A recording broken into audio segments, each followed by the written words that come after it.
Onlar artıq mənim rəqiblərim deyil, Paşinyan. Hesab edirəm ki, keçmiş hakimiyyətlər barədə danışmağı dayandırmaq lazımdır, çünki danışmağa heç nə qalmayıb. Axar az xəbər verir ki, bunu Ermənistanın baş naziri Nikol Paşinyan parlamentdə çıxışı zamanı deyib. Paşinyan qeyd edib ki, Robert Köçəryan və Serj Sərkisyan çoxdan onun siyasi rəqibləri olmaqdan çıxıblar və əvvəlki hakimiyyət haqqında müzakirələrin artıq mənası yoxdur. Ceyhun Cəllov, Zəngəzur dəhlizi bölgənin gələcək iqtisadi mənzərəsini müəyyən edəcək. Prezident İlham Əliyevin təsdiq etdiyi Naxçıvan Muxtar Respublikasının sosial-iqtisadi inkişafına dair 2023-2027-ci illər üçün dövlət proqramı Naxçıvanın innovasiyaya əsaslanan, rəqabət qabiliyyətli və müasir infrastruktur üzərində qurulan iqtisadi modeli keçidini təmin edib. Sözügedən sənəddə sənaye parkları, logistika imkanları, gömrük vergi mexanizmləri və bərpa olunan enerji layihələri prioritet istiqamətlərdir. Oxu az xəbər verir ki, bunu 2-ci Azərbaycan-Türkiyə Regional İqtisadi Forumunda çıxış edən Azərbaycan Prezidentinin Naxçıvandakı səlahiyyətli nümayəndəsi Ceyhun Cəllov deyib. Cəllov bildirib ki, 2025-ci ilin yanvar-oktyabr ayları üzrə iqtisadi göstəricilər regionda inkişaf tempinin sürətləndiyini göstərir.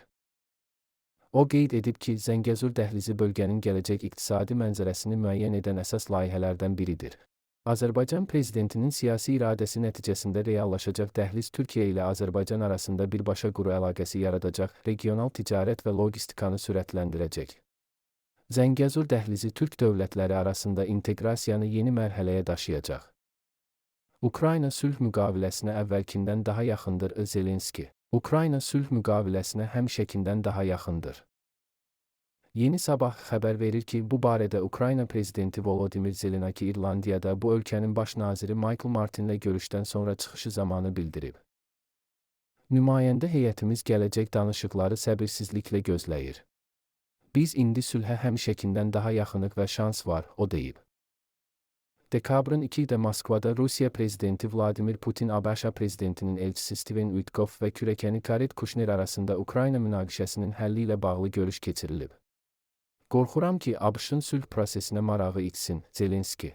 İrlandiyaya səfəri zamanı Ukrayna prezidenti Vladimir Zelenski ABŞ-ın Ukrayna ilə bağlı sülh prosesinə marağını itirə biləcəyindən qorxduğunu etiraf edib.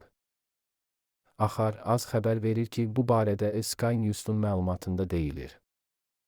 Belə ki, Zelenskidən ABŞ-ın sülh prosesinə marağını itirməsindən narahat olub-olmadığı soruşulduqda, o, bəli, qorxuram. Müttəfiqlərimizdən biri yorulursa, qorxuram cavabını verib. O, əlavə edib ki, Rusiyanın məqsədi Amerikanın diqqətini bu vəziyyətdən yayındırmaqdır.